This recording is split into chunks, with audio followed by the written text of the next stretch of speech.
Dutch baby from New York Times Cooking. Let's go. Start your oven for 425. I'm doubling up the recipe, so I'm gonna add a stick of butter right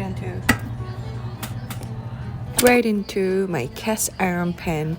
And while your cast iron pan is heating up in your preheating oven, you prepare every other ingredient and just pop in your blender and we just blend it. How easy is that?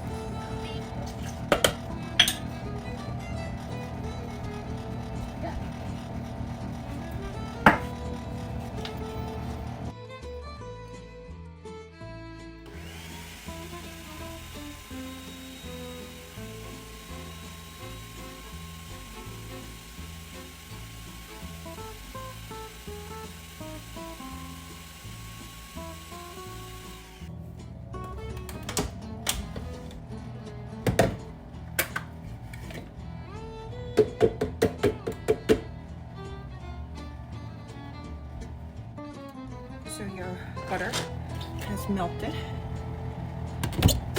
and your batter is ready. Let's pour it right on. What's supposed to happen? Well, okay. Get back. Right away. Pops back in the oven. 20 minutes.